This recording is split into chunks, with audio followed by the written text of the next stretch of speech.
Buen día a todos. Bueno, hoy vamos a iniciar el desarrollo de el análisis de los gobiernos radicales que se suceden entre 1916 y 1930. Pero en primer lugar vamos a retomar y hacer algunas aclaraciones metodológicas que nos van a servir para el desarrollo de toda la materia a lo largo del año.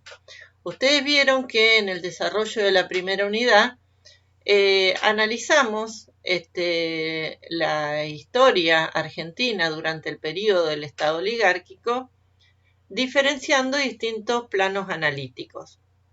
Analizamos cómo se fue conformando las distintas piezas de un modelo de desarrollo agroexportador que estableció la inserción de la Argentina en el modelo de la División Internacional del Trabajo, con un vínculo de fuerte bilateralidad entre nuestro país y Gran Bretaña.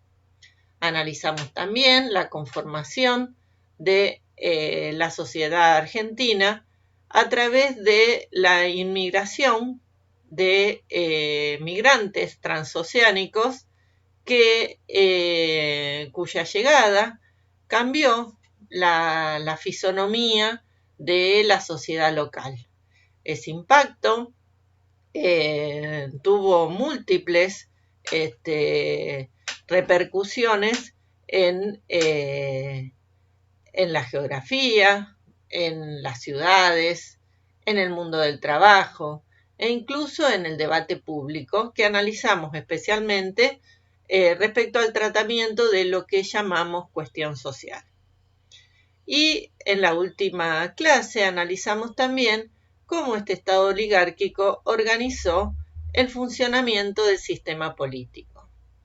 Vimos que se estructuró un sistema exclusivista, cerrado, donde la participación estaba muy acotada, la política estaba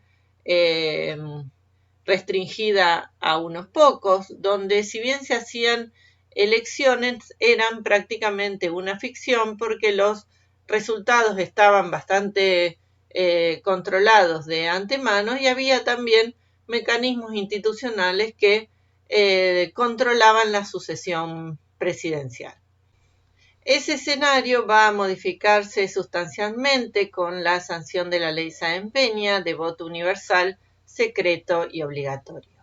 Como bien analizábamos en los encuentros anteriores a través de la clase del profesor Prospiti, esa universalidad del voto no alcanzaba todavía ni a las mujeres, que seguíamos sin poder votar, ni a los extranjeros que no se hubieran naturalizado, o sea, que se hubieran aferrado y mantenido en su nacionalidad, ni a los habitantes de los territorios nacionales.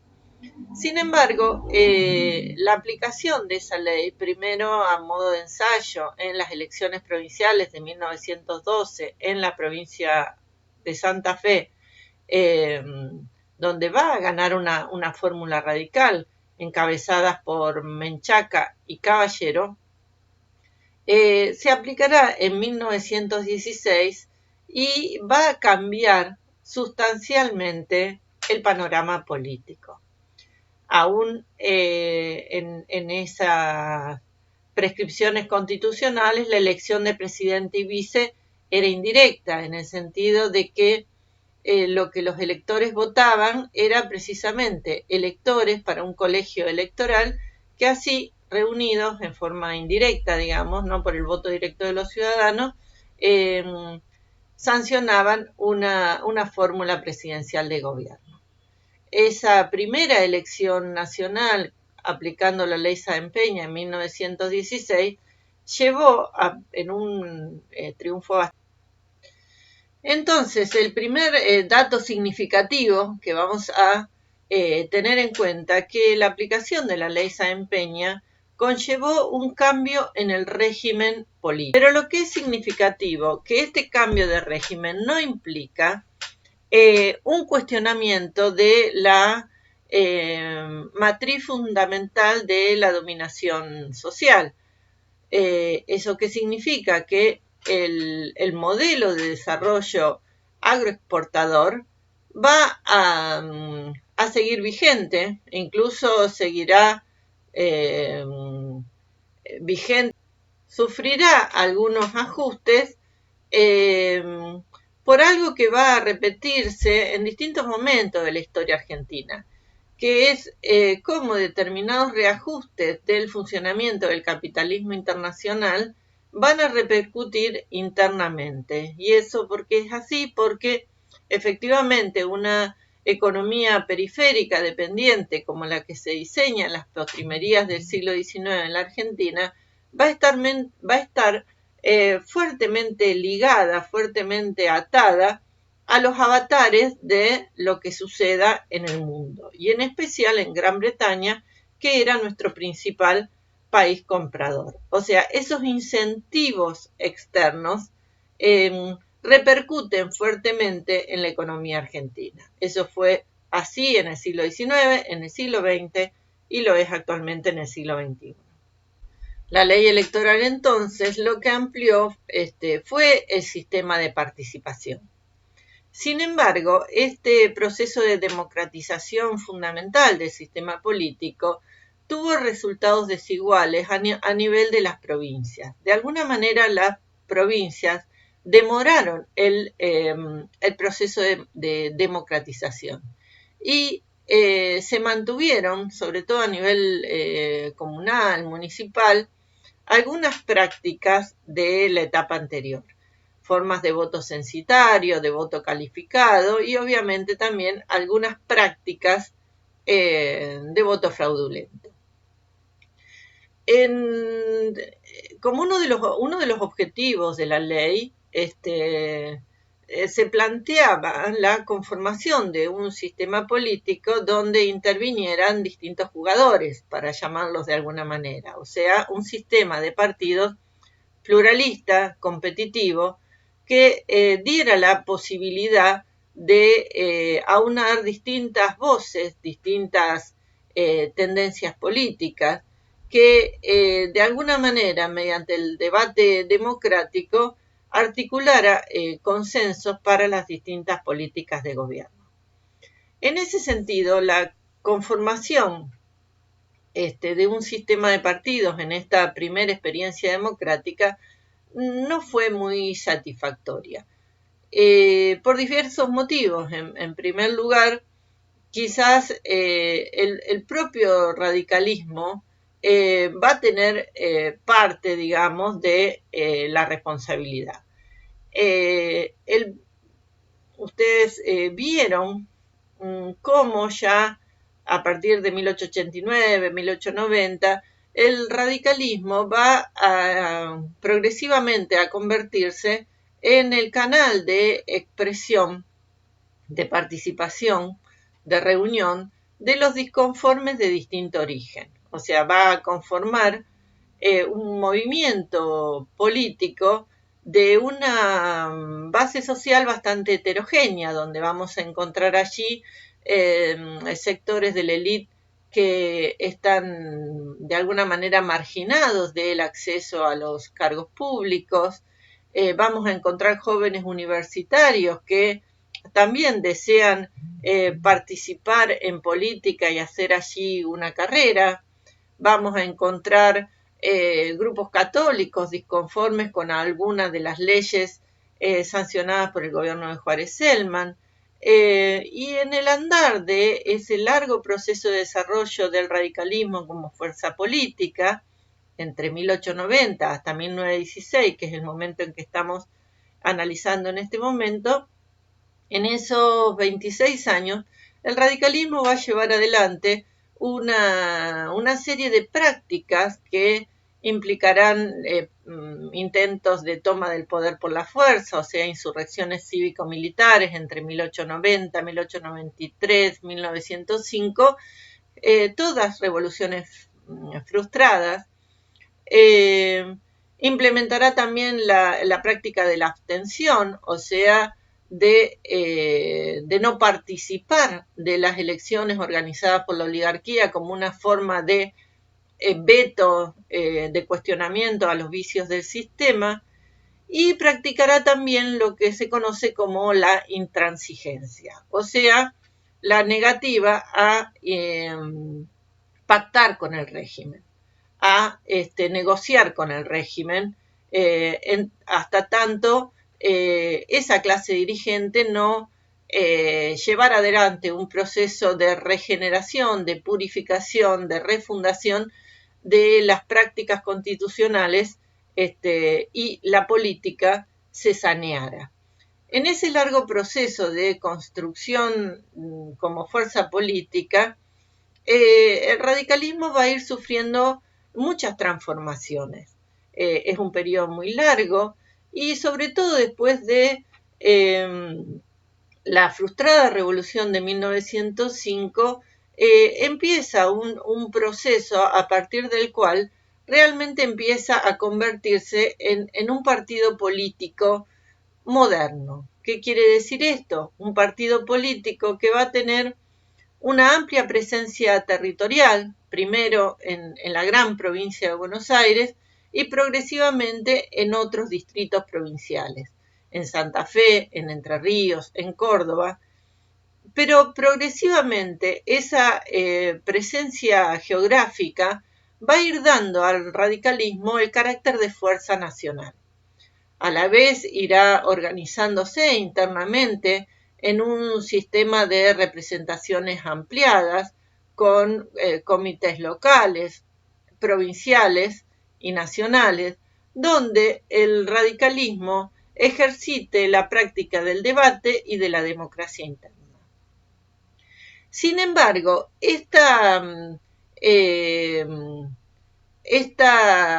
estructuración del radicalismo con el partido, como partido político moderno, va a ir de la mano con un debate que tiene mucho también de debate filosófico, en el que el radicalismo busca su autodefinición como fuerza política. Y sin duda en ese debate político, ese debate de raíces también filosóficas, algunas voces van a tener más peso que otras. Y una de esas voces es justamente la palabra de su líder, Hipólito Yrigoyen, donde en las escasas incursiones o discursos semipúblicos, porque no era un líder que hiciera uso, digamos, de la palabra pública, sino más bien a través de reuniones pequeñas, de encuentros con grupos dirigentes, va a definir al radicalismo como la nación misma. Entonces, he aquí donde conecta con esto que nos planteábamos como cierto déficit de los objetivos que se planteó en su momento la ley Sáenz Peña, esto de crear un sistema de partidos. ¿Por qué? Porque el principal partido político, la Unión Cívica Radical, en realidad con el definirse como totalidad, como la nación, de alguna manera está renunciando a la posibilidad de otras presencias en el sistema político. O sea, es una vocación en cierto sentido unanimista de querer ocupar todo el espacio político, y eso va en detrimento de el diseño del sistema institucional que se preveía en la ley Sáenz Peña. No es el único culpable ni es el único problema. Los conservadores desplazados del poder político mediante la aplicación de la ley tampoco van a hacer grandes esfuerzos en convertir esa fuerza que funcionó, como bien lo analizamos en la clase anterior, como una clase, como una oligarquía cerrada, no va a ser un gran esfuerzo, decía, en convertir esa fuerza política de derecha en un partido orgánico. Esa dificultad va a hacer que no procese adecuadamente el desplazamiento del poder, que no procese adecuadamente el resultado de las elecciones. Y a tal punto esa derecha, que son las distintas vertientes de los conservadores, no procesa la democracia, que va a protagonizar, va a incentivar, fogonear el primer golpe de Estado en la Argentina en 1930, que desplazará del poder a Irigoyen en su segundo mandato. A pesar de estas limitaciones, de estas carencias, de estas debilidades, la política fue adoptando nuevas formas en este periodo de los gobiernos radicales. Un contenido más popular, una apropiación diferente de lo público por parte de los sectores medios, de los sectores populares, y un cambio objetivo por parte del Estado en el contenido de algunas políticas públicas.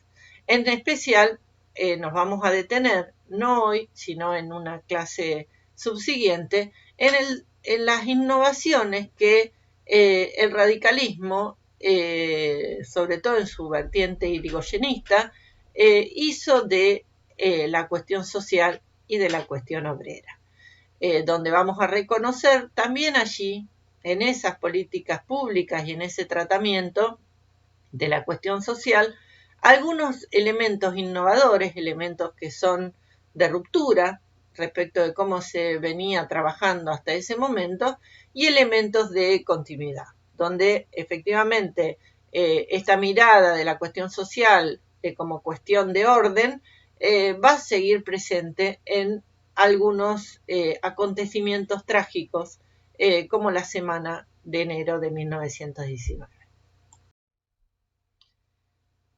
En materia económica, es importante que ubiquemos el primer gobierno en el escenario más amplio de lo que está sucediendo en el mundo. Y lo que está sucediendo en el mundo es la Primera Guerra Mundial, que había estallado en 1914 y va a extenderse hasta 1918. La guerra va a tener también dos grandes coordenadas que van a impactar en economías dependientes como la nuestra. Unas coordenadas que las podemos denominar de ruptura, en el sentido de que muchas de las fuerzas integradoras del sistema económico internacional van a ir perdiendo fuerza expansiva. Hablo de los circuitos del crédito internacional, hablo de los flujos de población, de inmigración, que venían desde la vieja Europa para acá. De hecho, en este periodo, entre 1914 y 1918, los saldos de inmigración van a ser negativos. ¿Eso qué significa? Que va a ser más la población que vuelva a Europa que la que ingrese durante el periodo. Muchos de esos extranjeros vuelven a pelear por su bandera. Y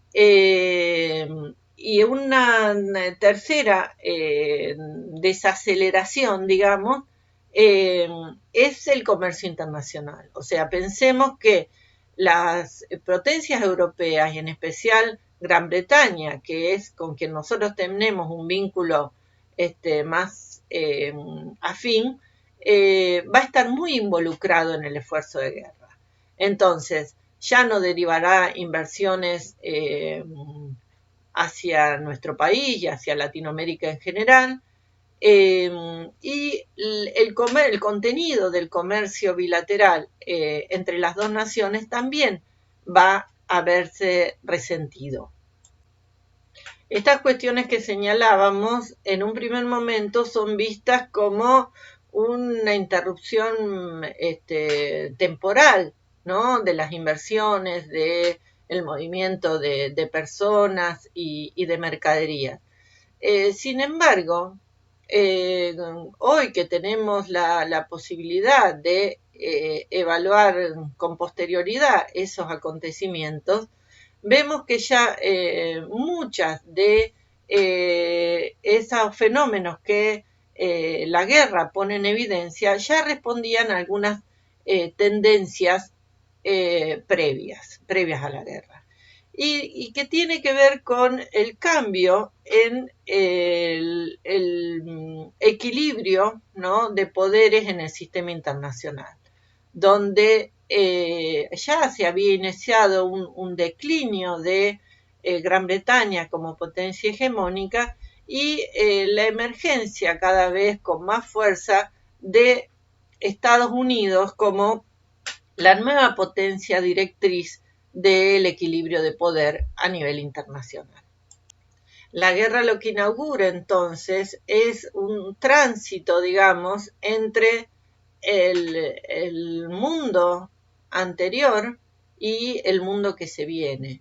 O sea, entre el mundo de un crecimiento hacia afuera y un mundo donde economías como la nuestra deberán revisar cuestiones fundamentales. La guerra va a incentivar un primer impulso de industrialización sustitutiva de importaciones. O sea, nosotros ya vimos que aún durante la vigencia del modelo agroexportador se había desarrollado un sector secundario prácticamente como una suerte de acople al modelo agroexportador, porque eran industrias que transformaban materias primas locales, industrias alimenticias, industrias de bebidas, industrias textiles, que al transformar materia prima local no competían con el esquema fuertemente abierto, librecambista, que preveía la relación con Gran Bretaña. En la medida en que nosotros exportábamos productos primarios e importábamos productos manufacturados.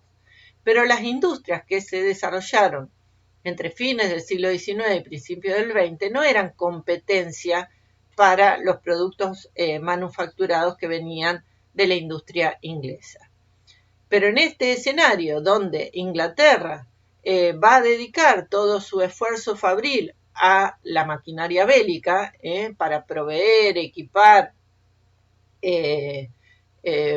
pertrechos de guerra a sus tropas, esa vacancia, digamos, de productos ingleses que ya no llegan, va a ser reemplazada por la producción local. Entonces, la guerra promueve un primer impulso de industrialización sustitutiva de importaciones y que va a avanzar ya en otros renglones, ya no solo en las alimenticias y textiles, sino en otras industrias como la metalmecánica. Sin duda, la imposibilidad de importar, de que lleguen algunos insumos, algunas maquinarias, repuestos, equipos, va a tener un efecto desigual, ¿no? En distintas industrias. Por ejemplo, aquellas que dependan de la importación de hierro. Y a la vez esta vacancia va a ser aprovechada por Estados Unidos para ingresar en el área latinoamericana, que era un área que hasta ese momento no es que le estaba vedada, pero donde había una presencia un poco más tibia. Tanto durante el periodo de guerra como del periodo de entreguerras, en especial la década del 20, la presencia de la inversión norteamericana va a crecer significativamente en toda Latinoamérica. Sin embargo, la orientación, la composición de esas inversiones norteamericanas va a ser diferente al tipo de inversión que hacía el capital británico. El capital norteamericano se orientará a financiar la obra pública y la producción interna, y a la vez va a adoptar la forma de inversiones directas, o sea, Norteamérica va a radicar sus empresas incorporando sus marcas, sus procesos, sus formas de producción. Pero a diferencia de Gran Bretaña, Estados Unidos es un país fuertemente proteccionista, con lo cual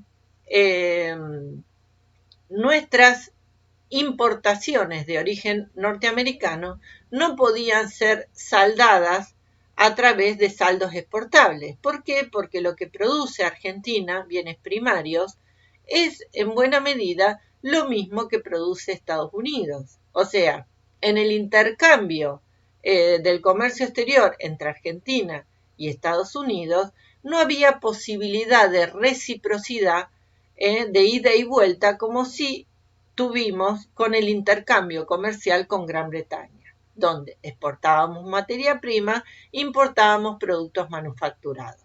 En el intercambio comercial con Estados Unidos, ese ida y vuelta comercial en realidad es de vuelta solo, o sea que lo que viene de Estados Unidos no tiene la posibilidad de ser saldado con saldos exportables por parte de nuestro país.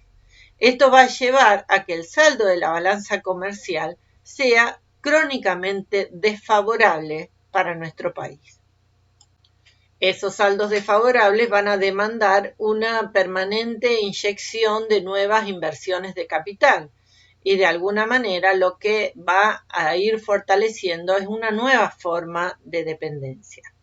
A esto tenemos que sumarle que durante el periodo se va a dar una mejora sustancial a nivel mundial de los RINDE, o sea, de la productividad de los productos agrícolas, con lo cual se va a dar un fenómeno de sobreoferta y cuando hay exceso de oferta y la demanda sigue siendo básicamente la misma, lo que se produce es una caída abrupta en los precios. Siendo que Argentina exporta productos primarios, esa caída de los precios internacionales también va a afectar profundamente el balance comercial.